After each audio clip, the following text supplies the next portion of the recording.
Hello, everyone. Welcome back to the podcast, the Ultra Life Podcast. I'm your host, of course, Samantha Nivens. And today I am so excited to have our guest on. Our guest here is Shannon Weinstein. Did I say that right, Shannon? Weinstein. Actually, Weinstein. Sorry. Thank you. Shannon Weinstein. And I am so excited.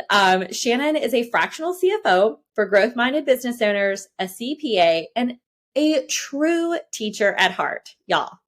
And Shannon is also the host, I love this, of the IRS's least favorite podcast, Keep What You Earn, where she releases daily episodes. She's also a frequent speaker in business mentorship communities and masterminds. And honestly, what I love about Shannon the most is she is the freaking real deal, man. Like, she is like just a direct, authentic, real human. And I absolutely love that about you, Shannon. So thank you so much for taking some time to be here today. Thank you for having me. That's high praise. And I love that you listen to the show as well, because I feel like my listeners really get to know me as a person beyond like what I actually do or what I talk about on social media or what I teach. It's you actually get to hear my voice explaining it, which I think makes all the difference in how you interpret the material. So thank you for being a listener and having me on. Yes, absolutely. I'm just going to like shout that out actually from the start. Like, before we get to the end here, like, y'all need to go find and follow Shannon and her podcast, Keep What You Earn, because I have learned so much from that podcast. And actually, this is fun. How I met you, quote, like how we met, is two things stand out. And one is a friend of mine, locally here in business recommended you when I was looking for like tax strategy, you know, the business side of things. And I immediately was like, oh, this girl, like I'm in. And then I'm like a no bullshit kind of like, you don't need to like toss me around. Like, let's just get to the real stuff. And I love, of course. So I just said, I love that about you. And then also you were on Chris Harder's podcast. Love Chris and Lori. Love him. I can speak from the rooftops. I adore those humans with all my heart. Yes. Yes. And I heard you on his podcast. It must have been when I first found you there. And I was like, okay, this woman. So like, not only does she absolutely know what she's talking about, but like, it's just, you're freaking so real and fun. Thank you. So you're welcome. Okay. So let's dive in and let people get to know you and why to find and follow you. So I love, Shannon, like, you give us like not the non-bio and like just tell us a little about yourself to start. Sure. I became an accountant because I lost a bet with my dad. And I absolutely love helping teach people the way that I learned, because I learned financial concepts at a very young age, accidentally, so to speak. Like, you know, when you're kind of a sponge when you're in your early teens, like kind of like that 10 to 12, you're just kind of listening and learning and absorbing a lot of stuff. I was around a lot of this stuff, like business, finance, money, and it's not intimidating to me. And then as I grew up, I realized that it was intimidating to so many people. And I think because I was exposed at such a young age, I realized that, I'm in a unique position here to kind of go, hey, here's how I learned this and how I sort of translated this. And this is what I think of when I think of this stuff, to kind of like bring it down a notch in terms of the stress level and go, it's really not that serious. It can be kind of fun to learn. And I think that we just have to tell ourselves all these crazy stories around money. And my goal is really to kind of stifle those stories out and say, like, it really isn't that hard to learn if you're open to hearing it through a different teacher. And I think that a lot of us have these subjects we learned in school that we say, oh, I'm not good at math. I go, you probably had a shitty math teacher. Or I'm not good at science, probably a shitty science teacher.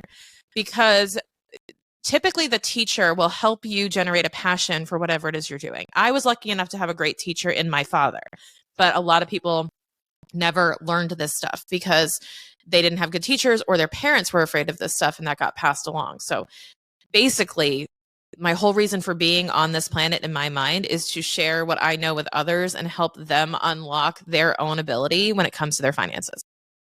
Okay. I love that. And it's so evident from learning from you. I even just hearing that, honestly, it makes me think of like, personally, I've done my own taxes then the last few years in my business. And I'm not saying I'm perfect at it by any means, y'all. Like Shannon would probably look at it and be like, okay, we got some things. But I remember when I first started doing my taxes for my business, that feeling of overwhelm, that feeling of like, I don't know what I'm doing. Am I doing this right? And not having a teacher there to show me necessarily other than, listening and pulling the DIYing it all. And I remember the first 2 years being like, oh, like it just being this itchy, scratchy, like you put it off type of thing. And come the third year, last year, I was like, ooh, I'm kind of excited to do my taxes. Like I already transitioned from the like having just taken in what I could myself, educating myself about it, finding people like yourself and things that would help me to actually understand it. And so now I'm like, I actually like doing my taxes. I can truly say that, which I think is pretty rare. And to what you're speaking of, it's like when you actually can hear and get educated and like learn and have a good teacher, you could go from like, oh my God, let me hide in a hole about this to like, wow, I'm actually happy and enjoy doing my numbers and doing these things. Yeah, it's a and let me be clear that my goal is not to make everybody an accountant or have you learn how to do your taxes. It is more learning the why behind and what needs to get done, and the how, absolutely hire somebody. But unless you really want to do it yourself. But my goal is not to just empower you to go do it yourself. I mean, that would be phenomenal. It's mostly just stop avoiding it and to de-escalate the stress level associated with it, because what people don't realize is a lot of the financial stuff, like the letters from the IRS piling up and the things on your desk, it's like the stress of that is like being afraid of a monster under the bed because you won't look at it. So it will always be a monster under the bed until you look at it and then you realize it's a mouse and you're like, why the hell was I like mentally terrorized for a decade over this monster I thought was there? And it turns out it's just a mouse. And it's like, because you never would have looked at it. It will always be a monster until you look at it, because you will always be conceptualizing and creating an image in your head of this problem, because you will never actually look at the problem. And that's the biggest issue I have, is that people will avoid out of fear, and the fear is over nothing. And you only get through that fear by actually looking at it. So it's amazing how many entrepreneurs come to me and say, I didn't start my LLC, I didn't do this, do that, because I was just kind of scared. And then they came to me 3 years later, like, I finally did the LLC. Holy shit, Shannon.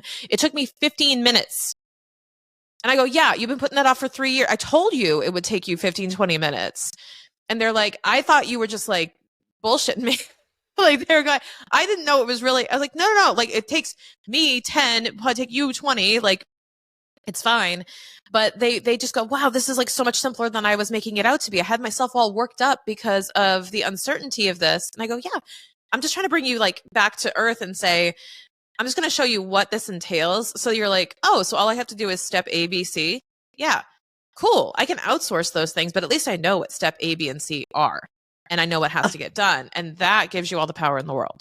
Oh, amen. Did you all just hear that? Like, and I just like, I want to just go down this road for a minute with that concept, because whether it's your financials, whether it's X part of your business, or whether it's your health, whatever area of life it is that's the monster under the bed, quite literally, look, you're making it out to be this 3 hour or multiple weeks, this whole thing. And it like could quite literally take you 15 minutes. So just whatever that is for everybody, just take a step back, hearing that, to be like, what is that for you?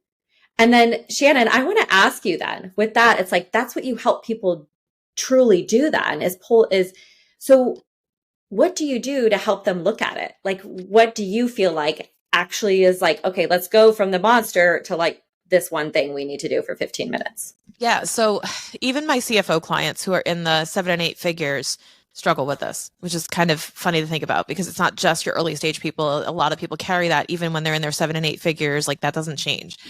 And what we do is the issue I find is people don't have a connection to their numbers where they see a relationship between their numbers and their actual goals.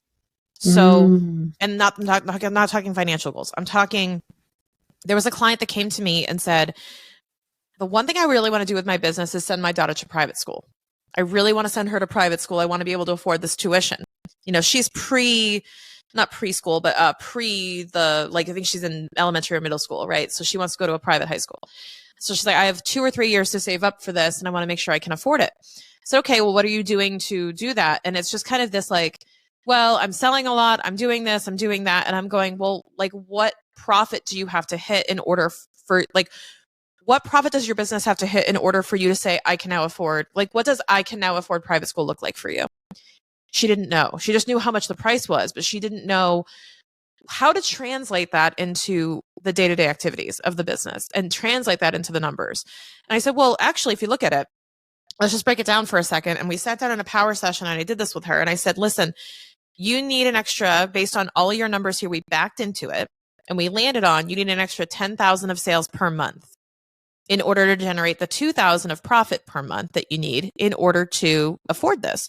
So basically I said 10,000 of sales per month. I want you to come up with 3 ways that you could do that by just multiplying an offer times how many you have to, like if you have a $100 product, it's 1,000 or whatever it is, another 100 times that.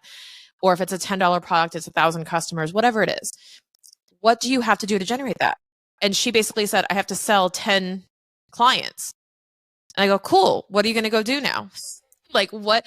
Now you are laser focused on, I must sell 10 clients and my daughter will go to private school.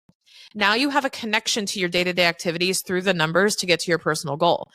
And I think then you start to embrace the measuring and the check-ins and the weigh-ins, just like a health journey. You start to embrace those metrics because they're signifying progress toward those goals. And you're now like saying, hey, Shannon, I hit that 10K a month in recurring revenue. Amazing. Now you're watching that metric because now you are emotionally connected to that metric because it means something to you.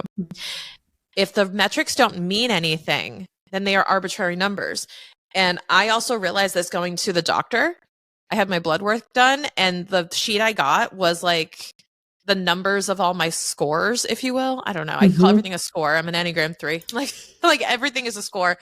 And I said, wait a minute, like, what does this mean? Like, what's 2.6? I have no effing idea. Like, what, am I going to die? Am I healthy? Like, what is this? I have no idea. And it turns out you have to book an appointment with a doctor so they can read it aloud to you and tell you what. I go, why can't you just give me some healthy ranges or tell me what I should be? And I was like, holy crap, this is how my business owners feel. And I was like, oh, this is how you feel reading a P&L. Okay, now I get this. So I was like, okay, we have to translate what does good look like and define that for you so you have something to move toward. Otherwise, arbitrary numbers that don't mean anything to you, you're not chasing after, and you don't know what your target is. It's like weighing yourself every day, but not knowing what you want to weigh. What's the point? Yeah. Oh, so good. Okay. I love that breakdown of that. No connection to your numbers. If you need to have that connection to your goals and then like to create that emotional connection to the metrics, that makes so much sense to then be like, that's like what gets us up in the morning then, or makes you get up early or stay up late or figure it out and get creative is like, okay, now I have this North Star that I'm so emotionally connected to that makes sense for me that's why I would do all these things then. So good. Okay. I want to go back now to like, that's about you. Now I want you to share, because I know this from like getting to know you, like your story of like, yes, okay, we're here now, but like, what is your story of how, like where you started, wherever you want to start to where you are now? Oh gosh, if I go back, I'm going to go back to 14 and say that when I got my first job at McDonald's, my dad basically said, gravy train stops here. You need to go get a job now that you're able in Massachusetts. By the way, this was legal. I was able to work and get a work permit at 14. I could not work the fries and I could not work the cash register. So I was cleaning for, 4 to 8 hours a day and learning how to work with a team. I started learning people talking about inventory and talking about deposits and talking about pricing and talking about operations. And I was like surrounded by people talking business. And I was already surrounded by, like, I was already listening to my dad and stuff he was teaching me, but I was finally exposed to outside my house, people talking about the operations of a business and learning the ropes. And I worked there for 7 years or 8 years. It was like from 14 through college. And as I was learning, I got more responsibilities. When I left, I ended up being in charge of training. I did the deposits. I was ordering inventory. I was like helping streamline the operations and the scheduling. I learned almost everything I needed to know about business from working there by the time I graduated college. And I think I learned more while I was working there than I was in the classroom, if I'm being honest. On the accounting scientific front, the technical front, 100% classroom. But on like how to run a business, ever grateful for that, because that was a huge experience in my life. And then I went on to work for public firms. I went in corporate America. I ascended the corporate ladder, did all the networking, the schmoozing, all the stuff you're supposed to do. I did all the PowerPoints. I did a lot of learning and a lot of like thinking on the fly, a lot of talking and training and teaching. And I just realized how much I love teaching. And I said, I don't do this enough. And I really want to do more of this. And I started my own business in 2019. I really dove in and really started my own business, trying to get out of corporate America to have a more flexible schedule.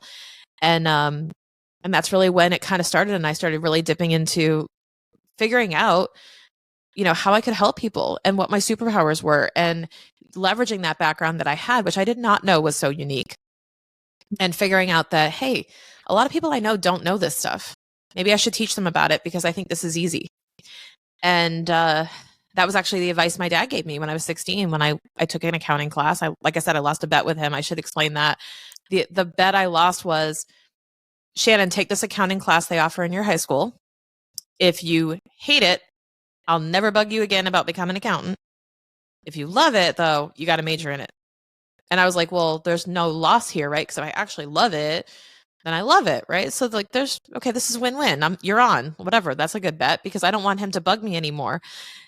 And 2 weeks in, bumped to honors accounting. I was acing it, over 100 average, was doing the extra credit for fun, taking the stuff home and doing more of it.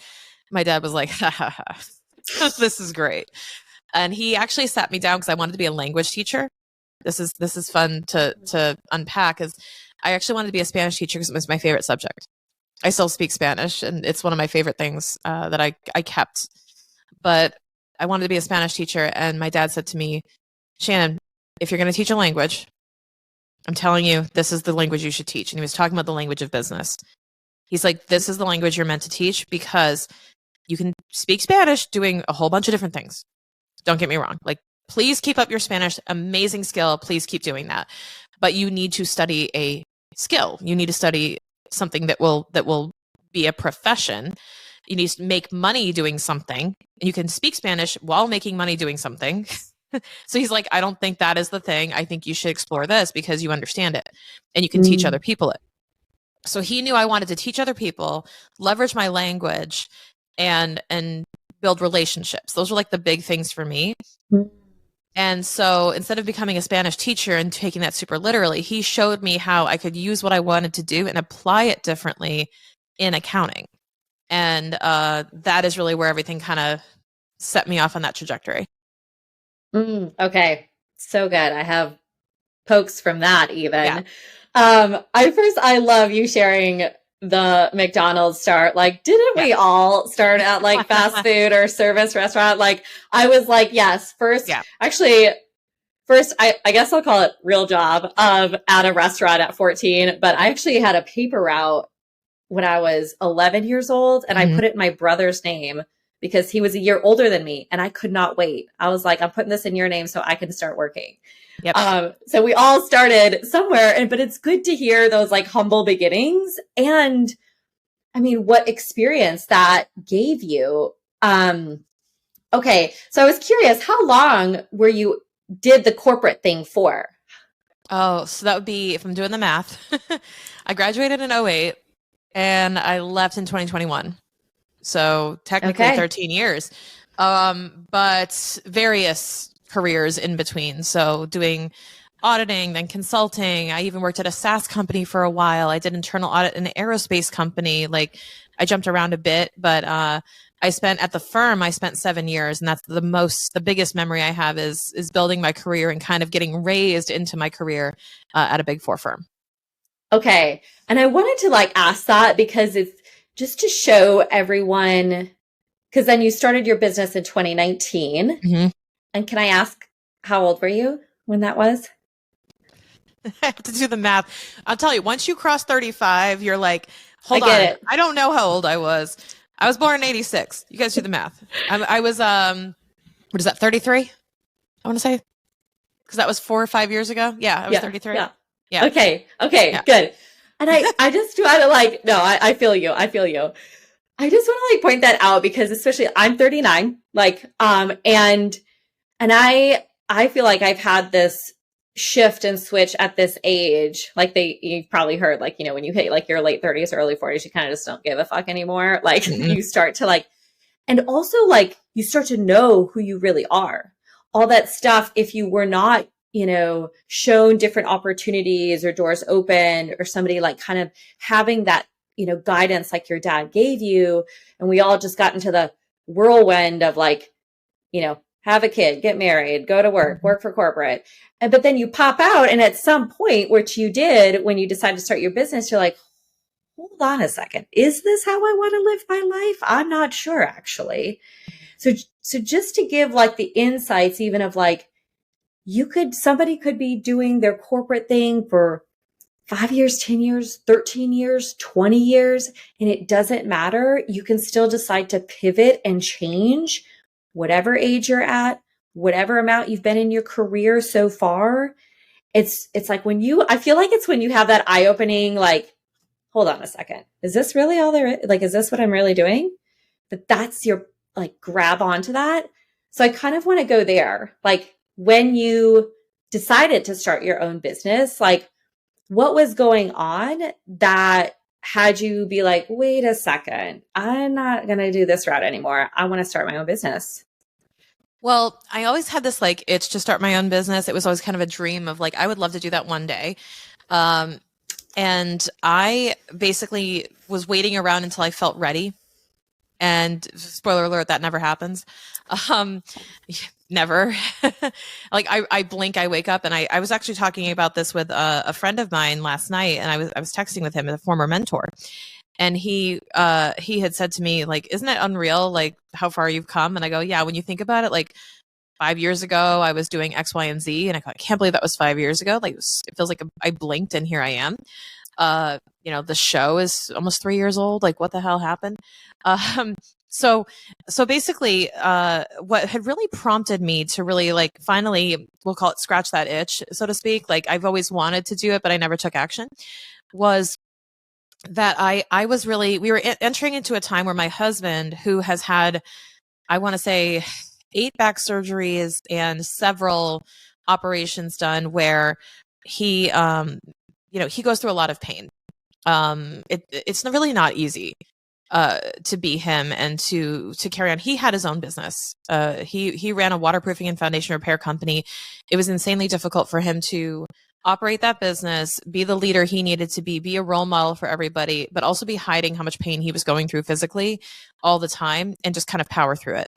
And, you know, I saw the pain he was going through. I also knew that this isn't fair, because there were times where he would just go to the hospital because he was in so much pain, and I wasn't home because I was at the office.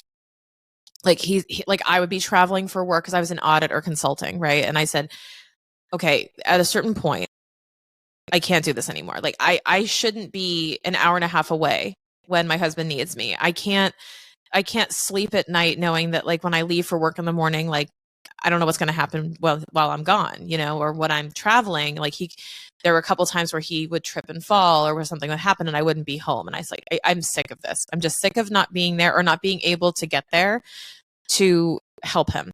That coupled with going back to my dad passed away in 2013 while I was working at the firm. And that's actually what prompted me to leave the firm and go on my search for what I wanted to do, because I got a 5-day bereavement leave and I got phone calls throughout it with stupid ass questions from my bosses. And I was like, I'm on bereavement leave. And then they told me, and when bereavement leave was done, I had to go back on a plane to North Carolina, where I was working at the time. And I said, can I please stay home for another couple of weeks? And they said, no. And I said, I can work remotely. Now, this was 2013. Definitely not as acceptable, 10, 12 years ago. So I was really stuck. And I said, they're not letting me stay home. They're not letting me work in Boston. They're really kind of, after everything I've given them, they're giving me nothing in return. And I feel like every person, when they have a corporate job, will enter into this moment where the corporation, the company has an opportunity to show up for you the way you have shown up for them. And they take that opportunity or they don't. And you need to listen when that happens, because you know right then and there what you're supposed to do, because they're not going to suddenly come to bat for you. Some do. In this case, I said, ooh, and it's not even the company. It's not even the firm. It's always like your group, your bosses, whatever, your experience, you know? So I've zero ill things to say about my company. But in this case, the culture of my group and the team I worked for, their priority was get Shannon back out on the field, get her billable, and make us some money. Don't care like what she's going through right now. And I said, okay, that is noted. Thank you for that. Thank you for clarifying that for me, because now I know what I need to go do. And I knew I didn't want to make partner. I knew I didn't want to ascend. I knew I didn't want to put up with that anymore. And I started asking my dad for advice, and I was like, what should I do? Literally on his deathbed, which I didn't know at the time, but he was in the hospital. And I was like, what the hell do I do, Dad? And clearly we can swear on your show, because he was a swearer. So I would say, Dad, what do I do? And he goes, whatever the fuck you want. And I was like, that's it? You've literally told me every career move up until this point. Like, you've told me everything, every breath to take, everything. Like, you've told me every single thing I need to do, literally, since I was coming up with my college coursework and I was enrolling in these things. Like, you told me what to do, what order to take the CPA exam in. You told me exactly how to make these moves, like every chess piece. And I come to you with this broad question of like existential crisis. And he goes, whatever the fuck you want. I was like, that's real helpful. Thanks, Dad. And he was like, no, I'm done. You did everything. Like, we're at the bottom of the list of stuff I wanted you to do. You made manager at a Big Four firm. Now you can do whatever you want. Like, we're done. We're done here. The game is over. You have won the game. You can now do whatever you want. And I couldn't process that. That was very challenging. I was like, but like, what though? And he's like, whatever you want. It's great. You can do whatever you want. And that's when I started taking jobs like 2 years at a time and started exploring new industries, because I was like, what's the worst that could happen? You know, like I said, I have this solid foundation from my company, and I can go work wherever I want to. And I realized how much I appreciated that later on. So that's a big part of it, is knowing that I had that on my resume and I could just carry those skills with me wherever I went. And I carried that advice with me as I went into exploring starting my own business. I heard my dad's voice in my head going like, remember that thing where he said, whatever the fuck you want? Like, there's nothing holding you back other than you doing it. Okay. Thank you for sharing all of that. That was like some deep stuff there. And that point, like right there, like everyone hear that.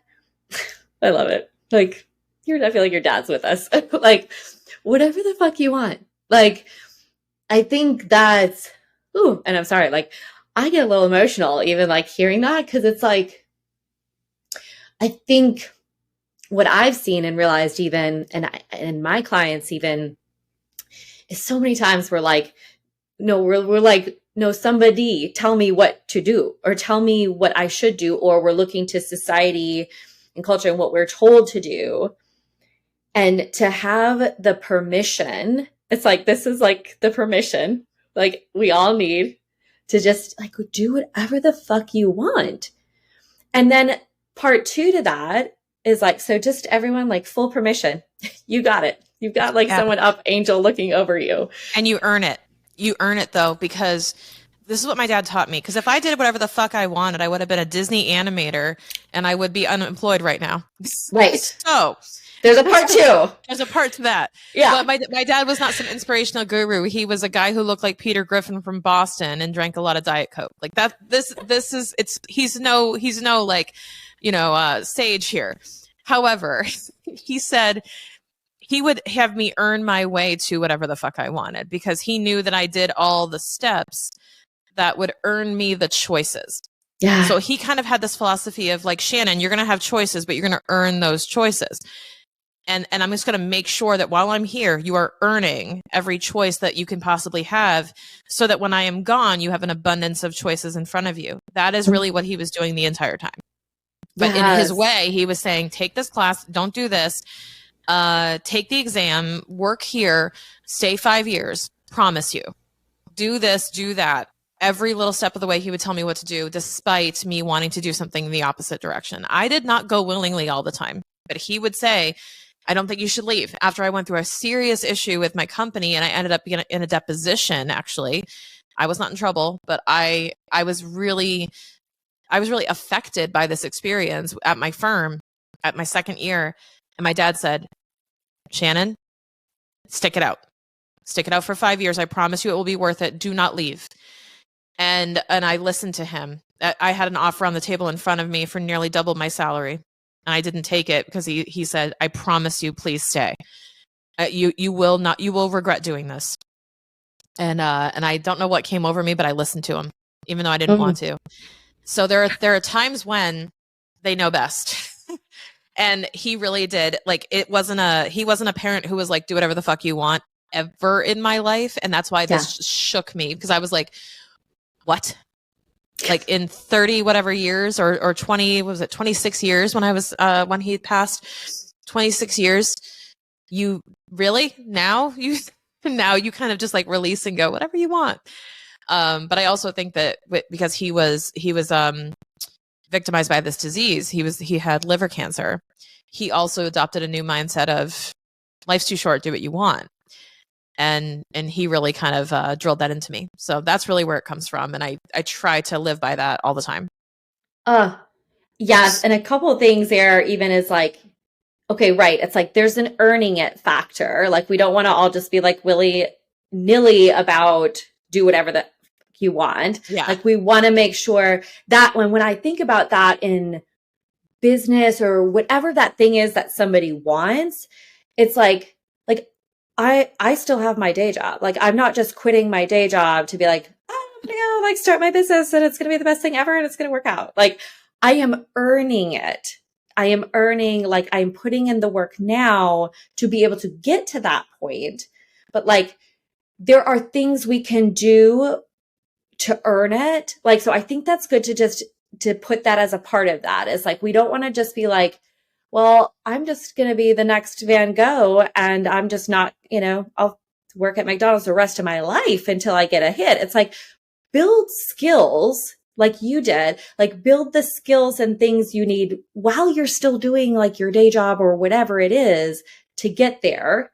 And then 2 was like, even when he said that, like, you played around the playground a little bit. You didn't just know, all right, this is what I want. Now I'm going to go start my business and it's going to look like this. You were like, I don't know. I'm going to try this. I'm going to do that. Let me explore this. Like, there was a lot of things before you went all in on your business in 2019, years later.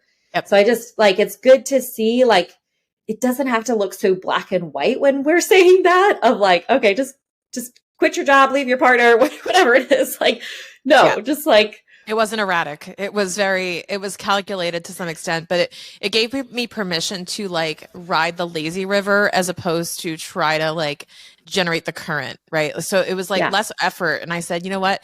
I can afford to quit and then take the next most interesting thing I hear about. And if I don't like it, I move on again. Like, whatever. It's okay. What's the worst that's going to happen? People were so afraid. I think, especially as millennials, when we got into the workforce, we were so afraid because of the boomer culture that was instilled in us to make it a life, like we were married to our jobs. And if you divorced from that job, it was a big deal. And I feel like the younger generations are now less committed. Well, we'll say less attached to their jobs. They're more like, these are ways to earn a living and I'm not emotionally attaching to it. This is just how I earn a paycheck, which I think is quite healthy.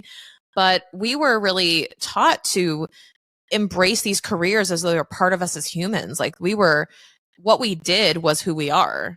And that really, when you tie it to that identity, it becomes much more high pressure to change your career because you feel like you're changing your identity in the process.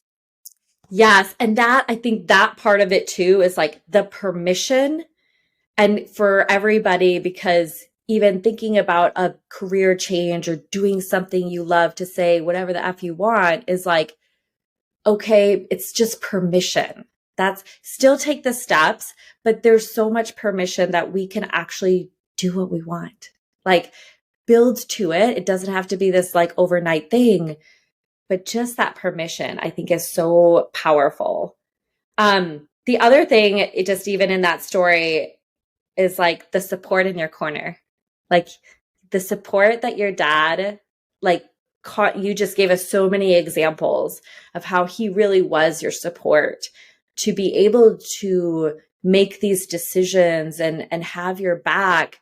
So like if you were, what do I do? Like he was like right there, like to hold you up. And so whether that's, someone's dad, someone's mom, your partner, your best friends, like, and I think even, the circles that we're in now or that like I'm aspiring to be in, it's like, and I even have it since I started my business. I would not be here today.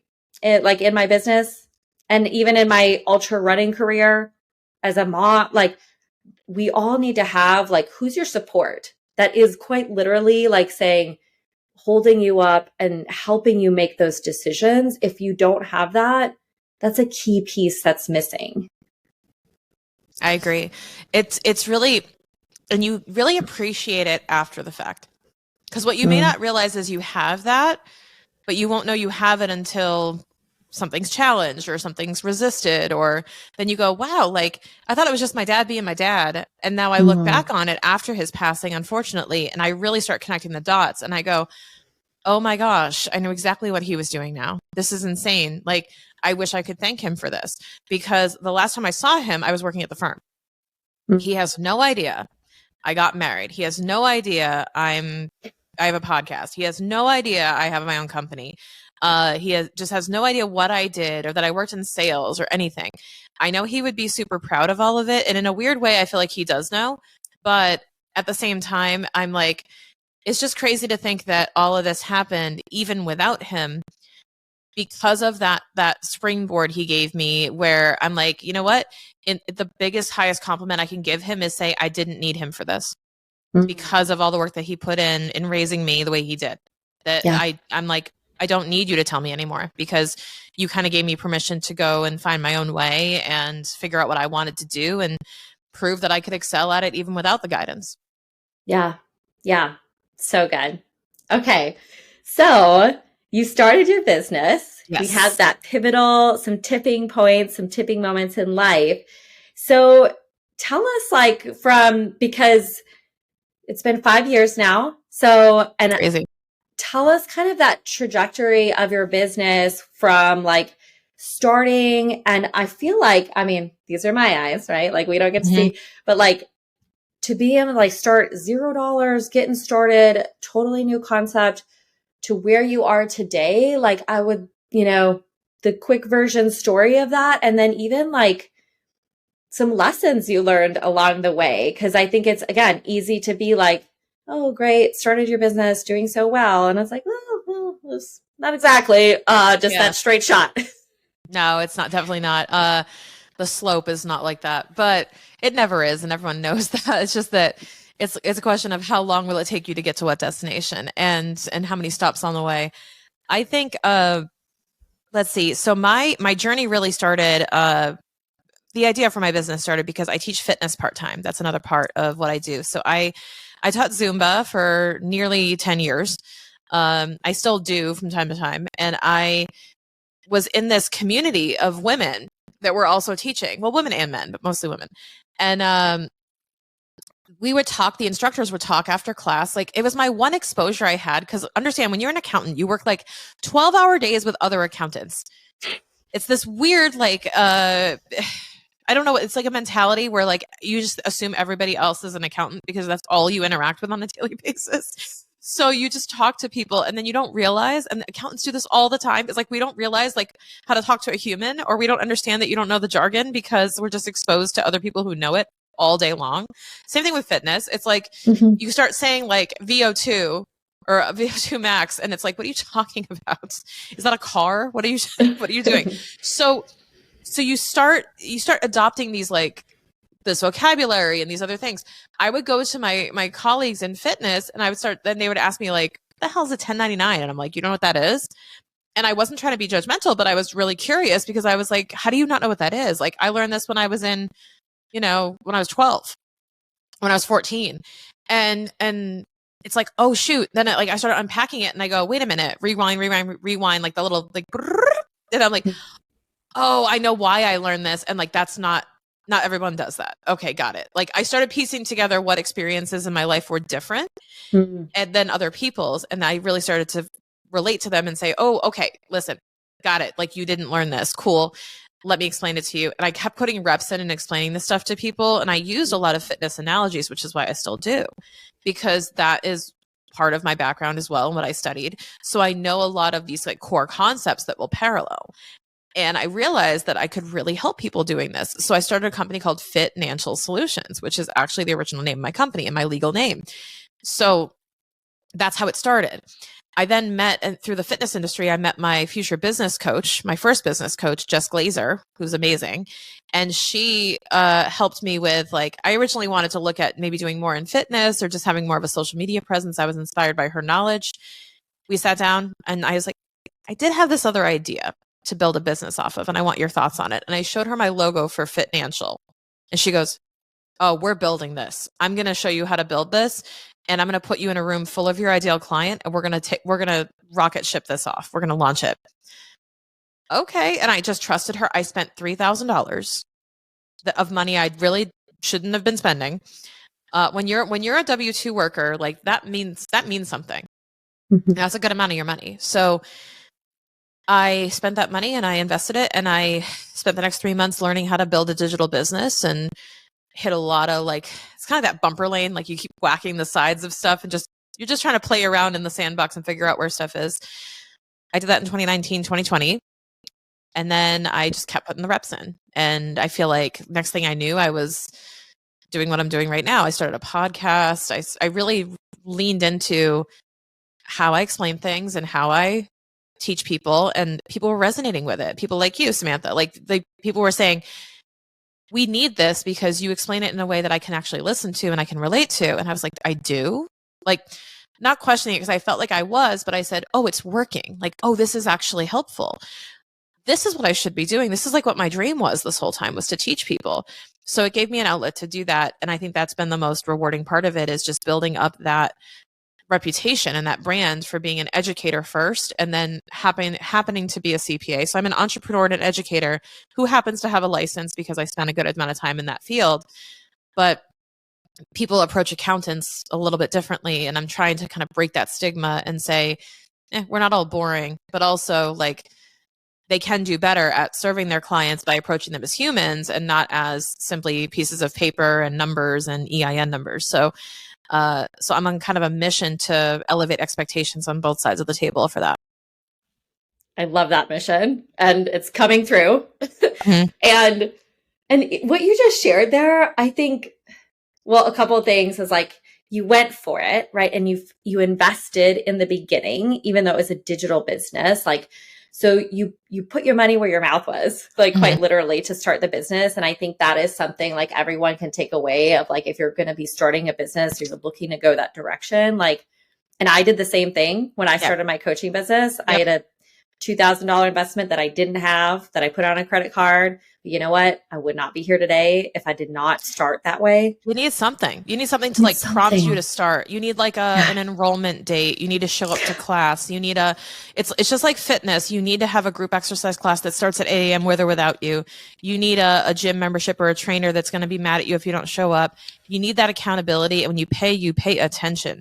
And I started paying attention and started implementing to get my money's worth. And I'm like, I'll be damned if I don't make this money back. I want this money back.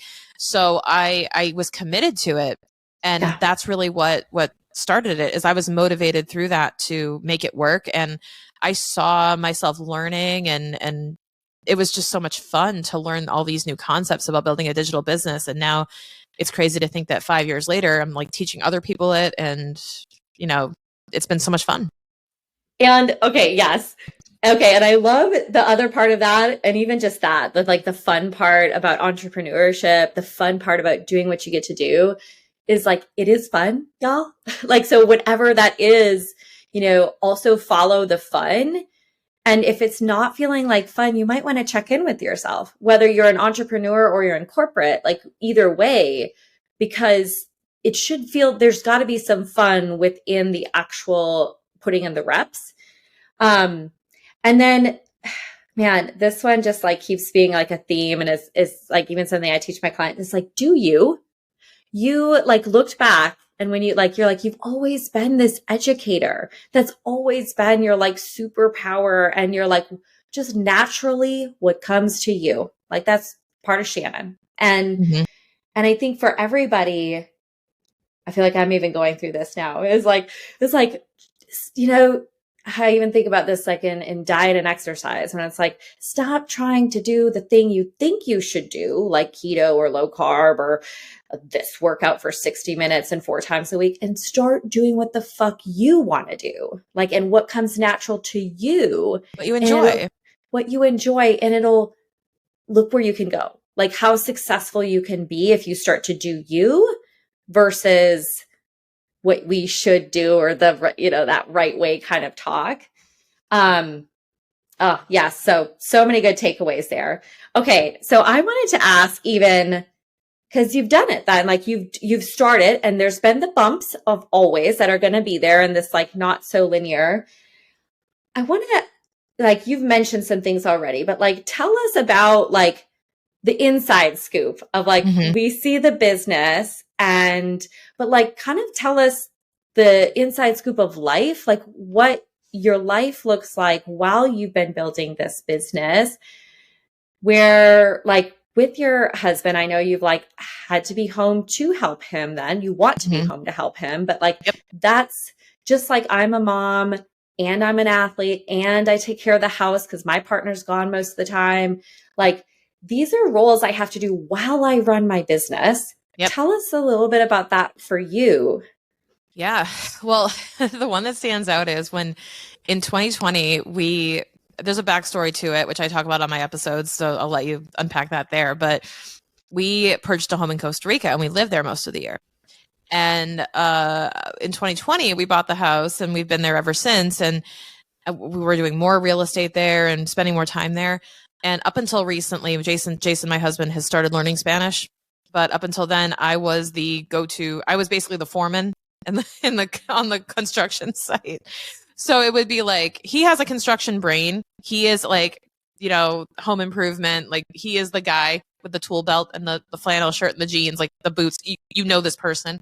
He is that guy, and he doesn't speak a lick of Spanish. I know nothing about anything in a house, but I speak Spanish.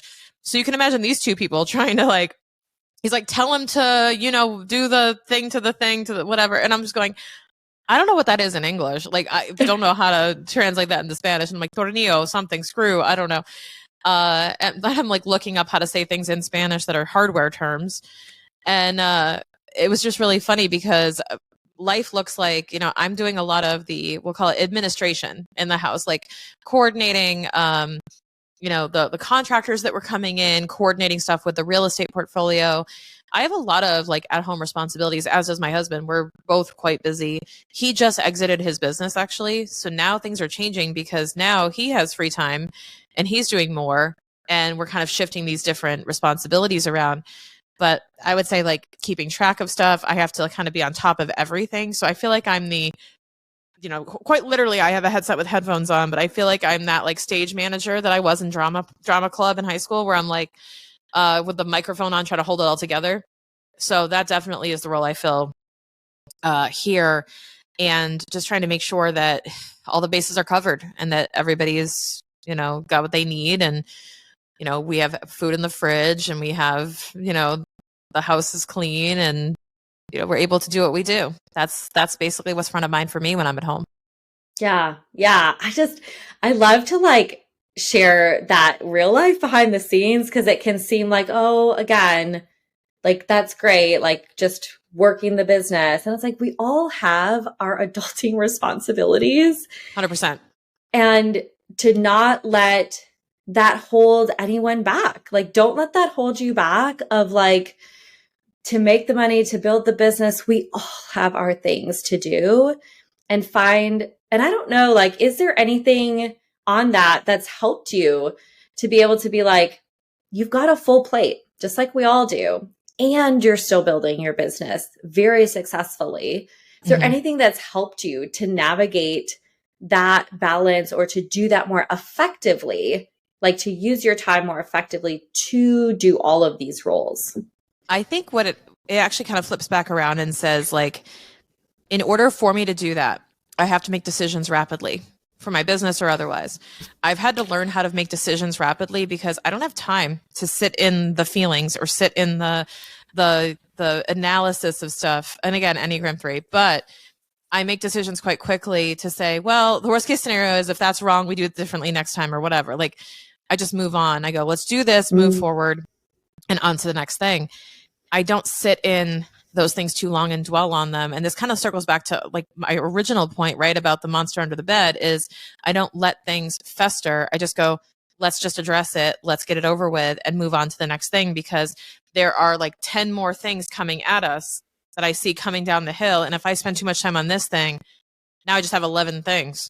Like, right. Like, no, like, let's just knock this out of the way and then this out of the way. And it's just so important I found, to make decisions quickly, and it enables you to, they call it fail fast. I always say fail fast, but take action, take messy action, and to not think, I say, do it thoughtfully, do it through your education, right? Like, use what you've learned to make these actions, but don't stress out about doing the wrong thing, because I think doing the right thing delayed versus doing the wrong thing now, you don't know which one's actually better. Yeah. Ooh, I'm so glad you said that. Like that, not like quick decisions. The more we can make quick decisions.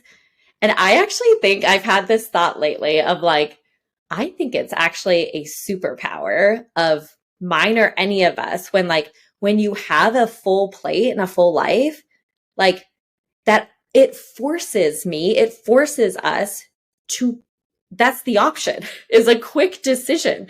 I cannot not have food in my fridge for my kids, even if I didn't want to, like I am forced to use the time that I have so potent and powerfully. I don't got time to like just dilly dally all day long, wondering and thinking and mulling. And it's like, nah, we got stuff to do. And I think that's more of the superpower then people are like, oh, I don't have the time. It's like, hold on. It's not that you don't have the time. It's just, are you using it potently and effectively with quick decisions? Exactly. I agree. Yeah. Okay.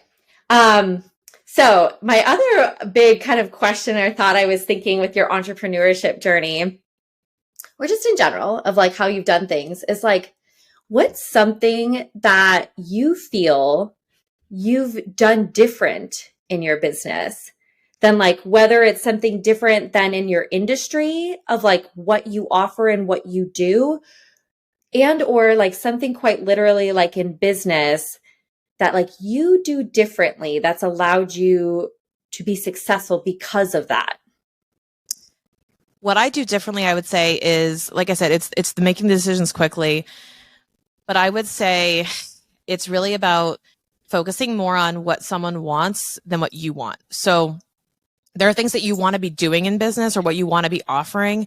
And unfortunately, that's not the most important thing. Like, you want to ideally marry these things, but what's most important is listening to your customers and actually giving them what they want and being able to do that. And I think that's the thing I've been intentional about building, is trying to get in touch with my audience and figure out what it is they're looking for, and then crafting whether it's marketing, crafting your offers, your product around what it is they're asking for and they're ordering, as opposed to what you necessarily feel like cooking.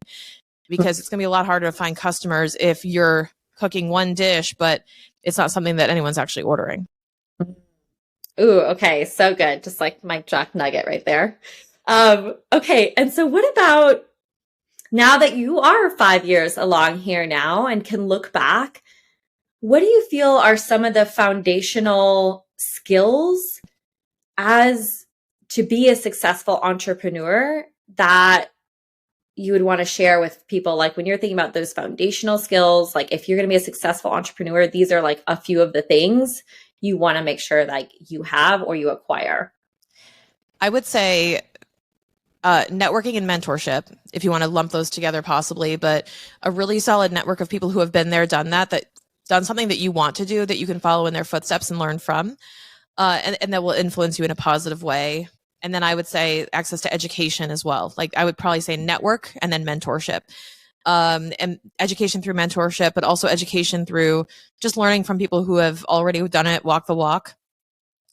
Whether that's through literal mentorship where they actually know you and they work with you, or you're learning through them by watching them and by absorbing their content or whatever that may look like. I think that will accelerate you so much further past anyone else that's doing what you're doing. But it will also prove to you that it's possible. And that's really important to see that somebody's already doing it, so that you know that whatever imposter syndrome you have, or say like, oh, well, I can't do that. Well, guess what? Someone else is doing it. So it can be done. It's just your choice if you want to be the person who does it. And I think that's just really important to be surrounded by the voices that are the good influences to you, telling you to move forward and helping you do that in the right way, as opposed to discouraging you. So good. Okay. I feel like we've got like such a good start with like, if somebody's like looking to start a business, there's so many pieces we covered here, not just like, okay, there's some steps there, but like the story part of like, listen, your story can look so many different ways to get here, and all the nuggets from that to be able to take that next step. So Shannon, I want to make sure I leave the space for you. Is there anything that we didn't cover that you want to share or go over before we share where everyone can find you? No, I think that my kind of parting advice is what I've been saying all along. That's, you have to be surrounded by the right influences. Like I was with my dad. I was very lucky for that. But you have to be seeking out that new knowledge and not be afraid of it. And if it's something that you're uncomfortable with, good, because that probably means it's something that you can grow from. And if you want to hear more from me, my podcast is called Keep What You Earn. It's on all the podcast platforms and YouTube. And I would love to add you to my listener base and hang out with you there. Amazing. Thank you so much, Shannon, for coming on today and sharing all this goodness. And I can't wait for everyone to find and follow you. Thank you.